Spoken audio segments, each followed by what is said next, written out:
it is so great to see you. Wow. You have done things that I would never have thought in a million years from when we met, and you're doing the Much Music stuff and the VJ stuff and everything else.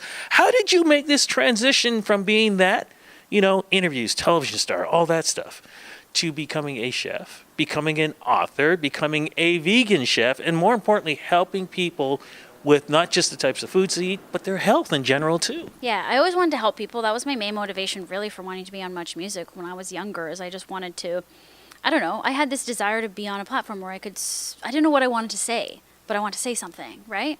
So once I ended up in entertainment, I loved entertainment, but I eventually hit a point where, I don't know, I wasn't getting that opportunity to, I don't know, people like to say, speak my truth. I didn't know what it was I wanted to say, and I wasn't finding it in entertainment.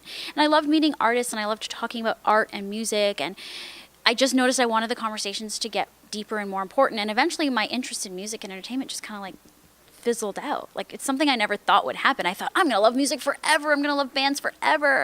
And eventually I just got bored of it, truthfully. So when I started getting bored of it, I was cooking at home. I had already gone vegan. I made a hobby blog that I didn't really touch that much because I was full-time TV host. And I started Hot for Food on Instagram, and that's kind of where it clicked. It was like, oh, there's this community online that's hungry, literally, for food porn and great food photos and great vegan food. And I just tapped into that while I was still a VJ, and I had fun with it, and I could feel myself gravitating to that and then wanting to be in that world, and not knowing how I could make a career out of it, but feeling like I needed to. And then I got laid off from Bell Media when I was working as a host and producer at MTV Canada, and I wasn't mad about it. I was very much open to just getting that push that I needed to really hone in and focus on this new passion and goal of mine, which was to help people go vegan, help people see vegan in a different way. And that eventually just led to me running that business full time right out of the gate from summer 2014, starting a YouTube channel, which kind of made things bigger and more engaging with people. And then that led to a cookbook, and now here we are. It's like crazy. Why did you decide to become vegan in the first place? So it's so funny because I also got let go from CTV Globe Media when I worked in Vancouver at Much Music midway through my career in television. And I was mad about it at that time, and I moved back to Toronto, which is home, and I had all this time on my hands where I started listening to my body more because I was going through this weird career transition. And I was like, I don't feel good, and it's because of the way I'm eating. And funny enough, because of getting let go at that time in 2008, I had time to tap into that, and that's when I went vegan. It's so funny that like both of those kind of like, I guess, hard experiences career-wise that like really bruise your ego were actually doors opening for me, which was the inspiration to start Hot for Food, the inspiration to go vegan, to change my eating habits, to feel better, which I think then led to just me being more tapped into my creativity. By listening to my body, I could listen to my intuition and my mind. And it's like really when you're like, how did that happen? How did this all happen? It started there. And it's just by listening to really what was going on with that kind of mind, body, soul connection, which came from going vegan.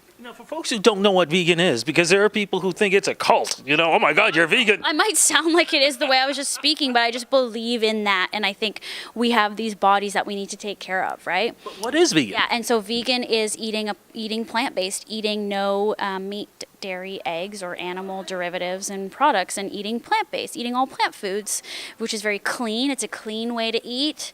There's no saturated animal fat, which is the cause of a lot of chronic health issues and chronic diseases that are plaguing the world. Because of fast food and processed food and stuff like that. So there is a way to eat fun and delicious and not boring by making the food that you love eating. Like that looks like something you used to eat as a meat eater, but it's made with a cauliflower, which is on the cover of the book. I just want to pull people in that way. So that's just what I'm trying to show and share with Hot for Food. So let's talk about some of the meals that we have here too, because somebody like myself who has eaten, we'll just call it regular food, how did you go about coming up with these recipes, because there's so many in there, so that somebody like me can say, hey, this is as good or maybe even better?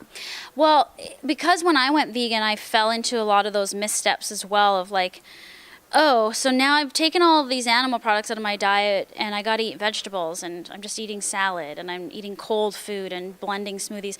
And I was finding myself getting bored and not feeling satisfied. And also then you have to combat all the questions you get asked as a vegan, which are many questions. What do you eat? What do you eat? What do you eat? And I think then the idea of bringing comfort food to the forefront of Hot for Food was just inspired by the skeptics. And once I realized, oh, I can actually eat fun food still. I just got to figure out a way to transform it. So recipe testing and trying things out started for me even before I went vegan. So like 10 years ago is when this all started. Playing around in my kitchen, trying to remember my favorite foods as an omnivore and just thinking outside the box, like how can I create that texture in my mouth? What vegetable can I use? How can I marinate something? What seasonings can I use that are also used on meat and just put them on vegetables to get the same flavor, to get the same mouthfeel, taste and smell and everything. So let's talk about some of the meals that I had a chance to try today.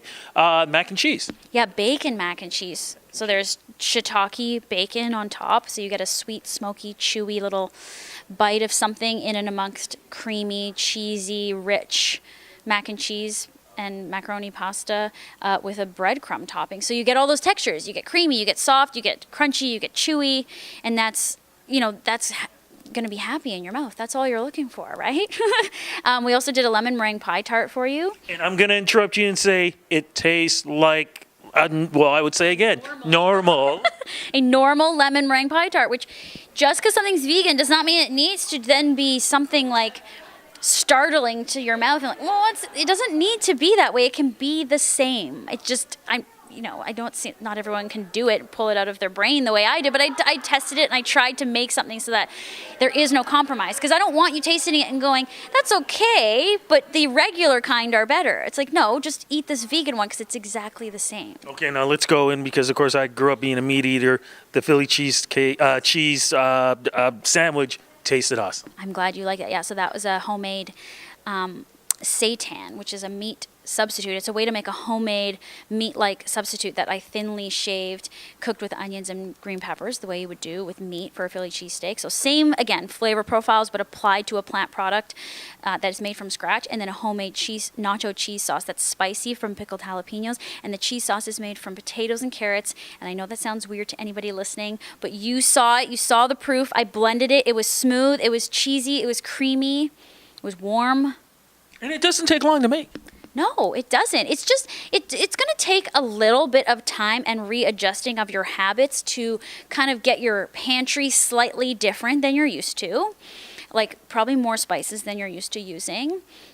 Bringing nutritional yeast into the household, and then you're set, which again is an accessible ingredient that's like now more widely available than it used to be. It's not a weird thing to use. And I just try to show that it really is, if you're going to cook a meal from scratch, you are going to put in effort, but there's no more effort being exerted making something vegan than there is to make something that has meat. Roasts take hours to cook. And why do we not complain about that? These recipes take up to an hour for some of them, but some of them are 10, 15 minutes. And, we can freeze them, we can store them. I give those hot tips in the book, ways to repurpose ingredients, use a sauce in another recipe, transform something else into another dish, because I really believe in not wasting your food and reusing your leftovers. So yeah, there's a lot, I call them hot tips in the cookbook. Speaking of hot tips, people got to make sure they get this book fast, because number 3, I understand. Well, it changes hour to hour. We're release day here, so we're watching the Amazon rankings, and number 3 in overall books on Amazon, not just cookbooks. Overall. So that means this is going hot. It's hot. It's hot for food. Vegan is hot right now. We're not going to run out of copies. We'll print more if we need to. So yeah, just grab your copy. You can get it in stores. You can get it online. And if folks want to get in touch with you, maybe even ask for any advice or just follow along what you're doing, and maybe book tours. Yes. Where can we go to follow you? Everything's on hotforfoodblog.com, at hotforfood on Instagram and Twitter. And then I have a YouTube channel, which is also under Hot for Food, where I post videos every Wednesday. I teach you how to cook. Yeah. Congratulations on the transition, but most importantly, congratulations on following your dream and taking care of the rest of us. Thank you. I appreciate it. Thanks for being here.